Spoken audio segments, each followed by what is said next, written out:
I'm not gonna work that hard anymore. Okay, we are going on. Yes, it is the cheapest one. No. Yeah. Okay, Sorry, yes. thank you, everybody. Welcome this afternoon, councillors, to the Tuesday, June the 18th special council meeting convened here in the council chambers in City Hall. I'd like to acknowledge the land on which we gather is the traditional territory of the Ktunaxa, the Syilx, and the Sinixt people, and is home to the Métis and many diverse Aboriginal persons. We honor their connection to the land and rivers and respect the importance of the environment to our strength as a community. Councillors, are there any late items? And item number 4, if I could have adoption of the agenda as presented. Moved by Councillor Woodward, seconded by Councillor Page. All those in favor? And that carries.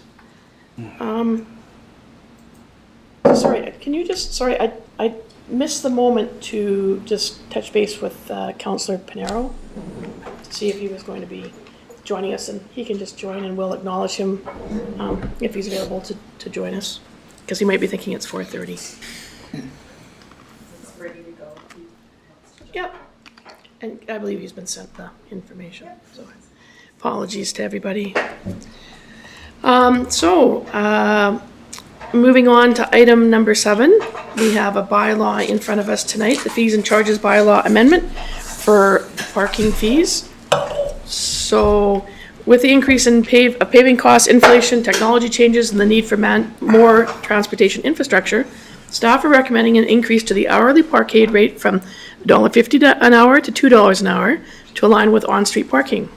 Additionally, to maximize the city's current parking assets and encourage the use of commuter parking lots, staff are also recommending the removal of monthly parkade permits.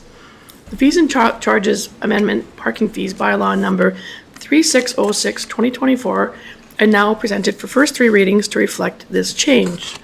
We have quite a report there that we had to be able to read, and we have Deputy Financial Officer Amy with us if there's any questions. And Amy, did you have a short presentation that you wanted to give, or just are you here for Q&A? I'm mostly here for Q&A. I don't have any PowerPoints, but I did want to provide just a quick update on the mobile parking payment solution. So Okay. We have officially signed our agreement with Pay by Phone, so a pretty well-known mobile payment app that's used across, I think, the world, definitely in Kelowna and in some neighboring cities, so I'm pretty excited about that. So yeah, we'll start with the Parkade and have that hopefully up and running early July, and then work out any bugs that we might find, and then move on to the meters on the streets. Excellent. Now, I did have a question just in terms of, we have to have new meter heads then, or something? No? No. Nothing has to change about the meters? No, we just have to identify each meter with a number so that when Okay. you have your phone, you punch that number in and it tells you that that's my spot. Okay, and so you still will be able to put a toonie in the Totally. meter? Absolutely. Okay. For us old school people. I like the toonie in the meter. Councillor Lockenberg. And I'm assuming, given that it's just labeling the meters and entering, that it'll roll out pretty quick. Yeah, it's more the back end side, making sure that it does integrates well, and when you're mixing 2 different vendors. So with our bylaw officers and their handhelds, it's more just making sure that the connection is correct, because we don't want to be issuing tickets for people incorrectly. Makes sense. Yeah. Councillor Tate. Does that make the Parkade mobile app only? Correct. It will be mobile app only.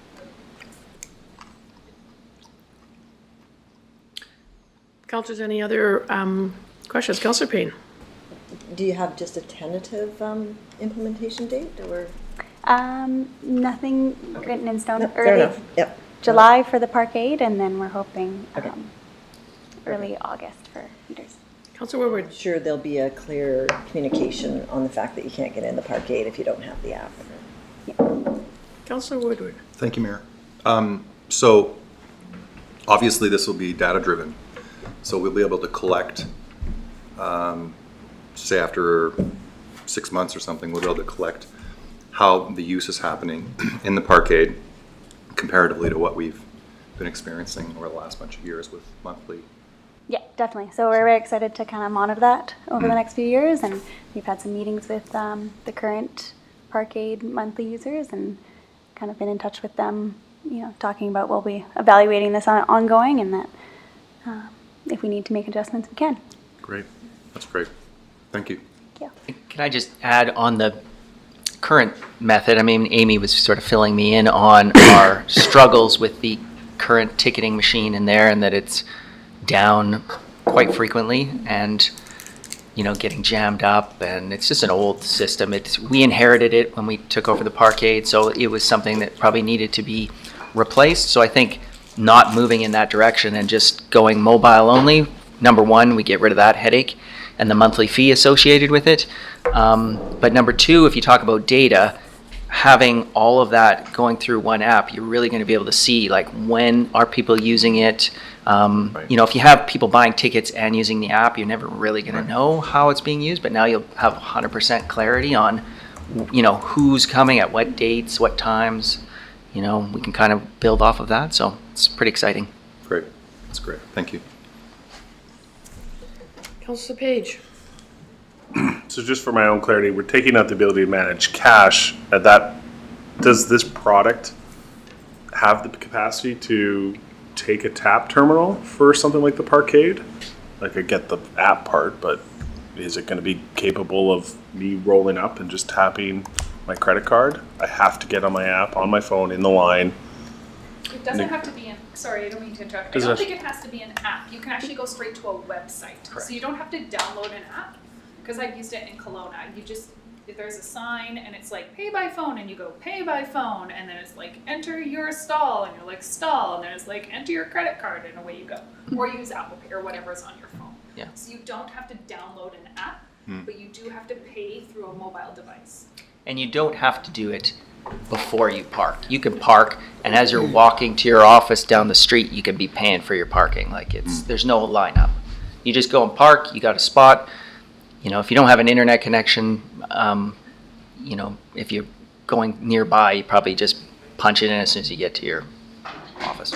Jesse has joined. Oh, okay. I'd just like to welcome Jesse Pinero remotely to our meeting. So, hi, Jesse. We're just talking about, we're just on the first item, the fees and charges bylaw amendment. Councillor Woodward. Thank you, Mayor. How does it work with Bylaw? What are they looking at? Do they have a handheld? So, okay. Correct. Yeah. So the handheld will be able to, in real time, communicate with pay by phone and the Bylaws current handheld. So they will be able to scan a license plate, and it will tell them if they've paid or not through that. Great. And I do want to mention we also are going to, I know it sometimes is brought up, the QR code that can be added to signage and meters. We will actually be opting out of that feature with recent municipalities actually having scam artists coming to town, pasting their own QR code on them. That looks like a very realistic website. And, there's other, we went to GFOA last week, and there is other municipalities in BC that have had that. So we're going to opt out of that. And we can always make a short URL that's tied to nelson.ca/pay by phone that can direct you, but there's other ways to make it super user friendly without having to double check all of those QR codes consistently. Thank you. And Amy, I assume you can add time if you're. Correct. if you Yeah, put- you'll be able to You extend. think you're going to be an hour, and you're going to be an hour later. You can, if you're in Safeway, you can add more time to your. Yeah, as long as your Okay. meter allows for it, and the program Yeah. will be able to Yeah. tell it these meters are 2 hours, these meters are 4, etc. Councillor Lockenberg. Amy, on that, is it possible that these scammers would just put up a QR code anyways? It is, yeah. Yeah. But I think that's also for us. It's a bit. You would notice it. You would notice it More as you often, scan. yeah. Okay. Cool. If there's a will, there's a way. I guess is what we learned Creativity. from that. Is that creativity? Yes, so. Fraud. Yeah. I think you have to be Creative creative fraud. to be fraudulent. Can you share with us any comments about how the monthly pass holders reacted to the change? I think there was some mixed emotion when we did sit down with a few of them. I don't think any of them were surprised that it wasn't fully utilized, although it was booked up. So, even them driving in on the days that they did use their passes, they also realized that it wasn't fully used. Right. Okay. So, council, we have before us a resolution to do the first 3 readings. Is there anybody that would like to put forward recommendation? Councillor Woodward, seconded by Councillor Page. Councillor Woodward. That the Corporation of the City of Nelson Fees and Charges Amendment Parkade Fees Bylaw number 3606, 2024 be introduced and read first and second time by title only. So that's been moved and seconded. Are there any further questions, Councillor Payne? I'm just curious why we're keeping the daily rate at the same amount, considering we're increasing everything else for the parkade. The Parkade was always slightly higher than everywhere else. It is still higher than our commuter parking on Cedar Street or down at Hull. We felt that the $8 compared to $5 still encourages commuters to park there, but it being slightly more because it's in a covered parkade. I personally wouldn't see an obstacle to increasing it to $10 based on, again, the benefit of you're right downtown. You do not have to wipe snow off your car. There's just so many benefits to it. I think the commuter parking, the $5 commuter parking is a little further out. And I still do, I guess I'd be interested in looking in more detail and at a later time on how much money the parkade does make and what the expenses are as we utilize that money for active transportation in the future, which is an area that we know could be bolstered with a little more funding. I think, Councillor Payne, that what we've heard here is because we were going to be able to do some data collection, although we might not have a full report out in time to come back to a council meeting for a presentation, is that when we go into the, if we get this up and running for the parkade next month, July is only 10 days away, that I would see that perhaps we could have coming back to us in October or November, at least an idea of what the revenue is like in the parkade with these changes so that we can contemplate that during the budget period. And as you may or may not remember, we did have a parking strategy report that included a number of other items that we weren't very clear about at that time. So that is going to be coming back to us again. So fees and charges updates could be again in front of us as we contemplate some of those other changes. But this was one that we were, as a council, all agreeable to moving forward with as part of the parking strategy. So I see ample opportunity to look at what those numbers look like in terms of helping support our active transportation plans. Can I, Madam Mayor, just add, there's really 2 different clientele here, right? There's the commuters that will park all day, which is the $8, and then there's the hourly people. So obviously the hourly people at $2 is similar to on-street parking, and it's not that commuter parking. So I think we'll also get a sense of what that is. Is it mostly people coming for shorter durations, or is it mostly people coming to park for because they work downtown or whatever? And I think you'll have some more information because they're kind of 2 different group of folks, right? Councillor Pinero, I understand you've got your hand up there. If you would like to ask a question, please. Yeah, thanks, everybody. My reaction to the fees would be that since the Parkade is a new sort of service in the sense that it's been utilized differently for so long, I don't know that many people are used to the idea that you can park there for an hour or park there even for the day, because it's been sort of private parking stalls for a number of years.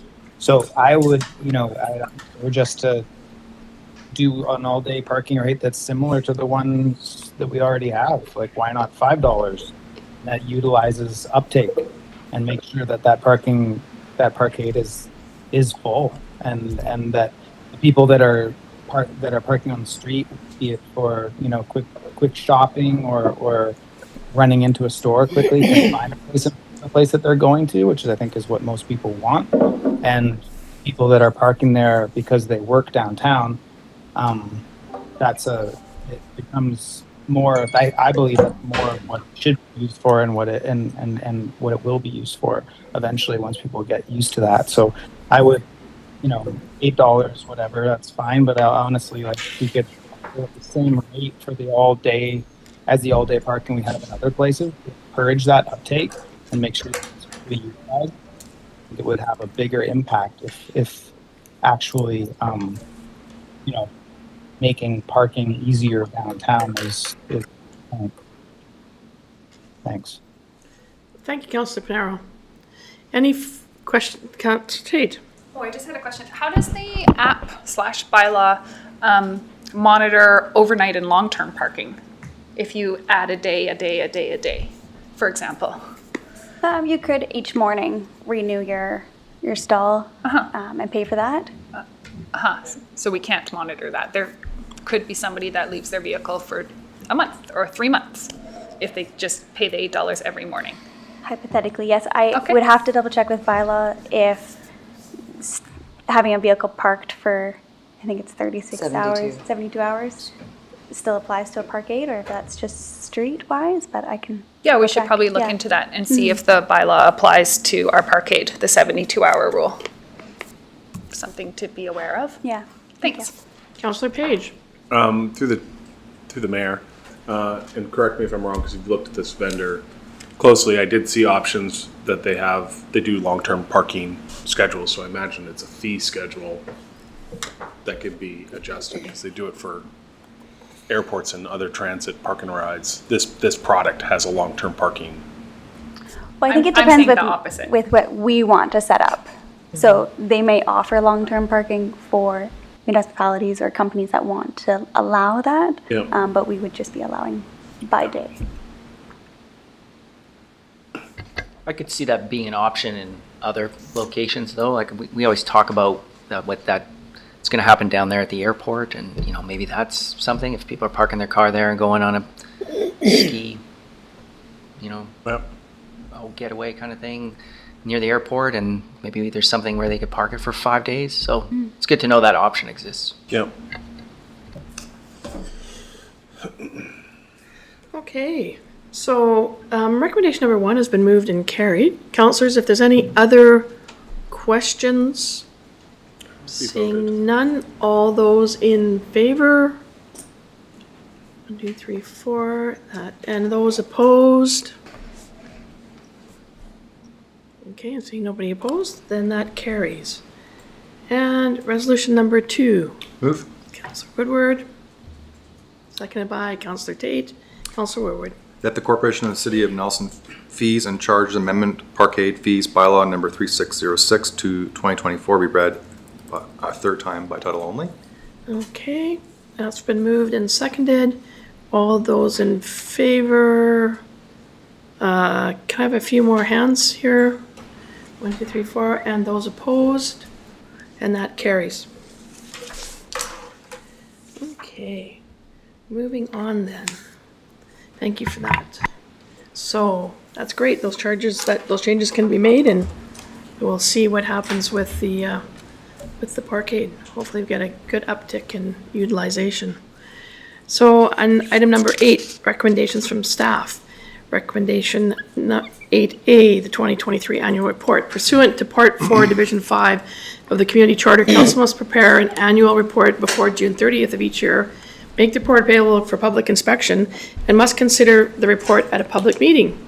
The report provides the public with a clear understanding of the financial position and financial activities of the city over the past year. The 2023 annual report is now presented for council's consideration.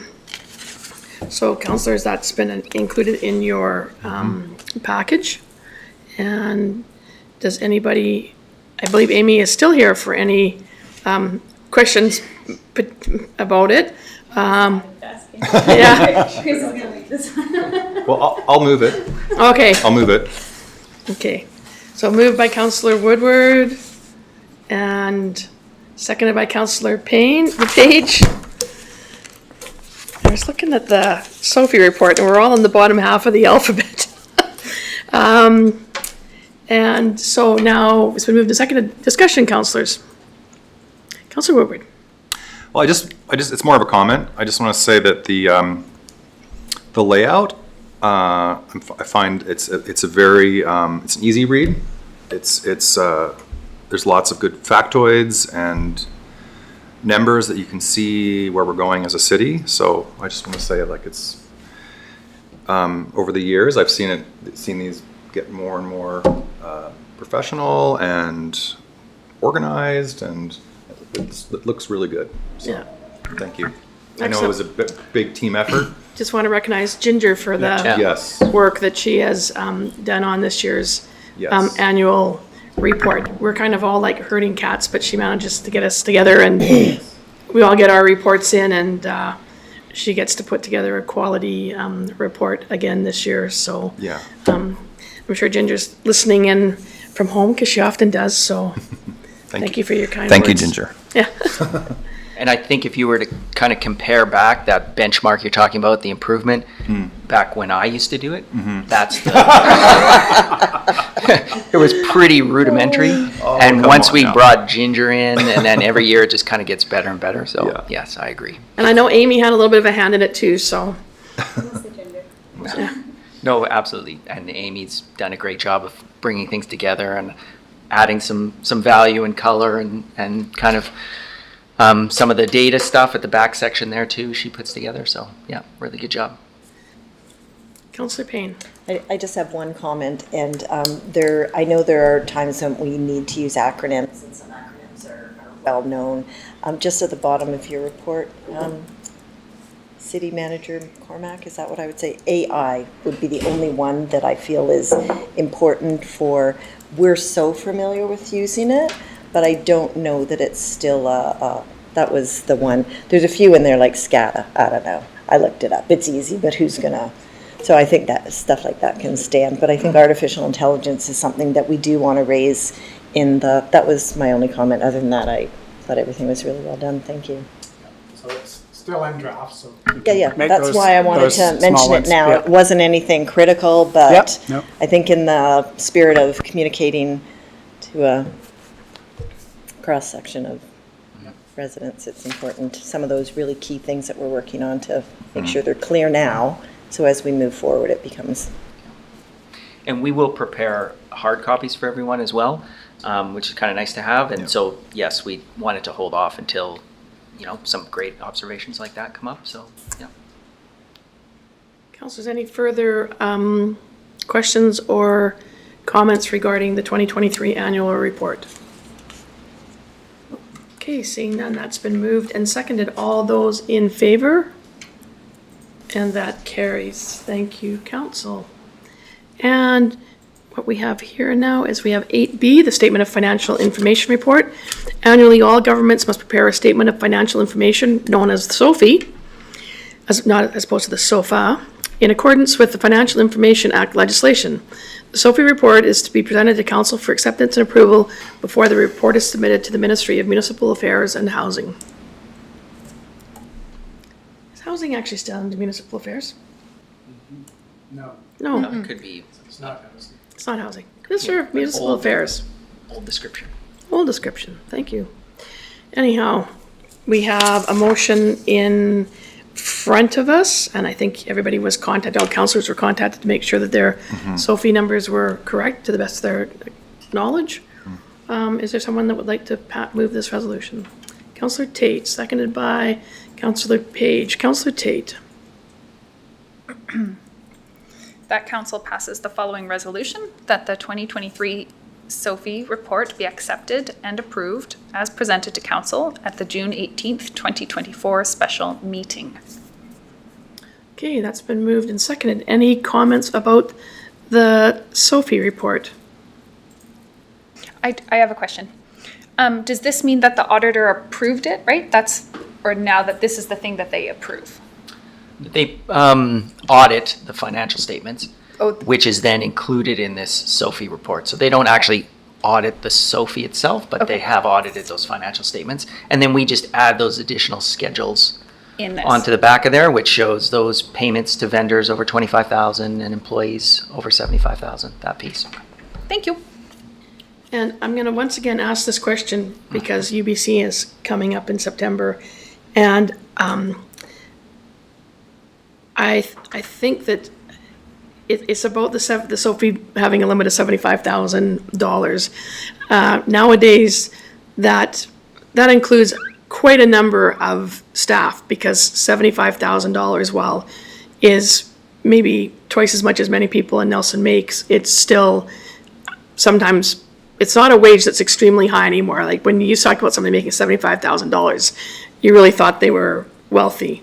And so once again, I'm going to ask, who sets that Sophie number? Because I know I asked last year about having it raised to perhaps $100,000, because what I guess what I need to be clear about is the Sophie report is not only something that the city of Nelson has to do, it's every public body has to do that. So healthcare has to do this, education has to do this. There's a number of organizations that are required to do a Sophie report. And I just sort of think that that number hasn't, it seems to me it's been 75,000 since I started on council in 1999. So I think that the number is not, in 1999, we would have had like maybe 5 people on the Sophie. Now we have 60 people on the Sophie. So who is the?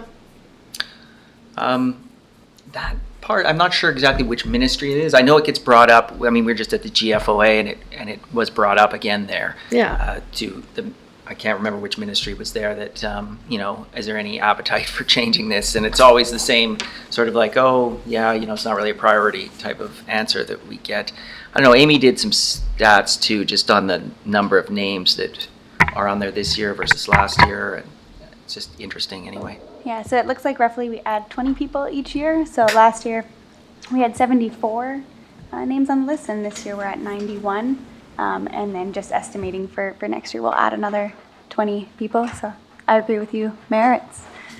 It's Yeah. more work on our part as well to. Well, if one of the two of you remembers, just let me know, because that's a good, find that minister at a coffee stand at UBCM and maybe mention it again. And it's good to know that it's being brought up by other organizations. I'm not the only person that sort of thinks that, because it's somewhat unfortunate when you live in a small town, because I do know that sometimes some of our civic employees have been asked perhaps a little harshly about their salary when it's reported out, because this is something in a small town that people do look at, and this is, we don't set the rules about this, and the number I think could change to reflect the fact that this is 2024, not 1980. So. Madam Mayor, we can probably reach out to UBCM as well and see if this is on their list to lobby. Yep, that would be great. So it's been moved and seconded, and all those in favor? And that carries. Thank you, councillors. So that takes us down to, because we have no notice of motions, late items. Thank you. We won't do council reports in this meeting, so if I could have a resolution to adjourn the special council meeting. Thank you. Moved by Councillor Page, seconded by Councillor Tate. All those in favor? Okay, thank you. And what we'll do is we'll move directly into the committee of the whole meeting. And if I could have. Okay. Okay.